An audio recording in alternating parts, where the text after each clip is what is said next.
I'm Brian LaPierre, and I'm your Councilor At-Large for the City of Lynn and all of its residents. And I'm proud to announce that I'm running for re-election this fall.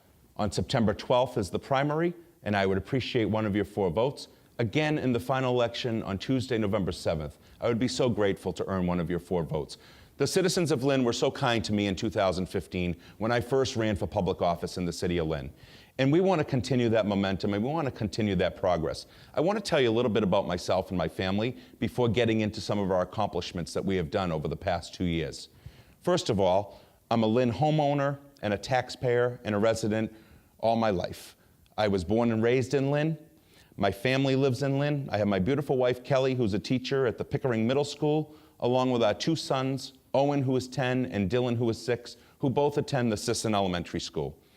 My family means a lot to me, and so does the City of Lynn. My parents were born and raised here, my in-laws were born and raised here, and we all reside in the great City of Lynn, trying to improve it, trying to make our lives better for us and our community.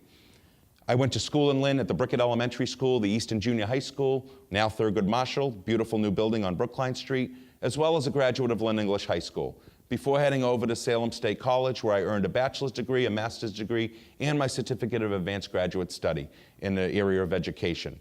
I now work for teachers across the state. I'm the director of organization with the American Federation of Teachers in Massachusetts, after serving 11 years as a school teacher at the Thurgood Marshall Middle School and English High School. I taught social studies, history, government, and street law. Many of you know my background, my professional work ethic, and some of my community service over the years. I was fortunate in the 90s to run the Lynn Shore Little League down at Kiley Park. It was a neighborhood group, and we improved our neighborhood back then. And we had formed a crime watch, and neighbors were keeping an eye on each other and their community. It's important work. I was also on the Lynn Community Development Citizens Advisory Board. I also served in many capacities while I was a teacher at English High School. One of them was as the assistant athletic director. I'm a belonger of a congregation member at St. Pius Church and Knights of Columbus as well, up on Linfield Street, member of the Lynn Museum. And what we think we offer the citizens of Lynn is a new innovative leader. I continue to work very hard on constituent services with my colleagues who are ward councilors, anywhere from repairing lights, street light poles, to potholes, to sidewalk repair, to snow removal and trash issues around the city. Trying to clean up the city is an important criteria for making people thrive in a community and having them invest in their community. So I'm very, very hands-on, shall you say, social media-wise. You can contact me on Facebook or Twitter or through email or text message or even my personal cell phone. So being accessible in the City of Lynn has given me an opportunity to be a tireless worker and an advocate for our city. I'm bringing a different approach to our city government. I care about people and I care about their quality of life. Sometimes it's the nitty-gritty issues that people need help with, and I'm able to facilitate that by getting things done within City Hall and being a voice for people who may not have a strong voice in the city currently. I represent working families. I want to attract hardworking families to our city. I want to bring new businesses, continue to bring new businesses to Lynn, particularly in our downtown area and our waterfront development.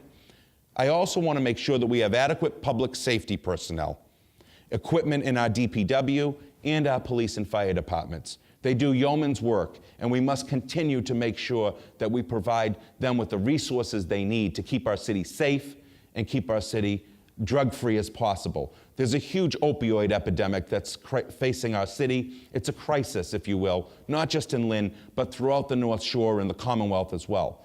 We provided Narcan to our folks on the ground, who are our first responders, and we're saving lives that way.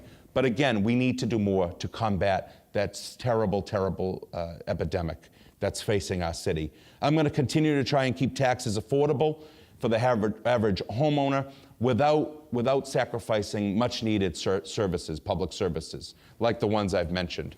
Some of the things that we've done already is, as we move Lynn in a positive direction in 2017, I'm very proud that I've responded to over 1,000 constituent services, inquiries, and requests.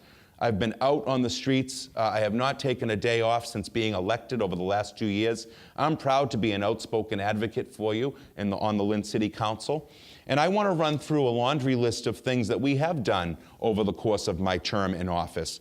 The Lynn Ferry has been reinstated. That will run through September 22nd, all summer long. It's a great investment, and we're so proud to have it back. Market Basket is scheduled to open late summer and into the fall, so you'll be able to enjoy a huge new supermarket with providing 400 local jobs to our community and Lynn folks. We have a new restaurant that's opened on Lewis Street. It's called the District 45, the old Mildred's Cafe on the corner of Burrell and Lewis Street. Check that out. We have an $80 million investment, the first of its kind in the City of Lynn, on the North Harbor. It's going to have apartments, and they're going to have a boardwalk, and it's going to take us to our Lynn Ferry Terminal. It's a beautiful new investment that's scheduled to break ground this winter. We have the Pie and Pint Restaurant, which is going to be a great pizza place down at the old Flatiron building, as well as the Vault Apartments that will be above it, and we'll have Brew on the Grid coffee shop as well. We have luxury apartments. We have the Gateway Project at Sagamore and Sachem Street. We have the North Shore Community Expansion Program, education, White Rose and Land of 1,000 Hills coffee shops open in downtown Lynn. We have continued success of our Blue Walks, our R.F. O'Sullivans, our Rossettis and Demichis and Aprils that go along with our Lynn Auditorium offerings. The Wyoma Square parking lot amenities. We've got what I'm trying to work on is a shuttle van from the new Market Basket to our senior housing complexes throughout the city. We're generating new revenues for these apartments with the local meals tax and medical marijuana dispensaries, all the while about keeping taxes affordable.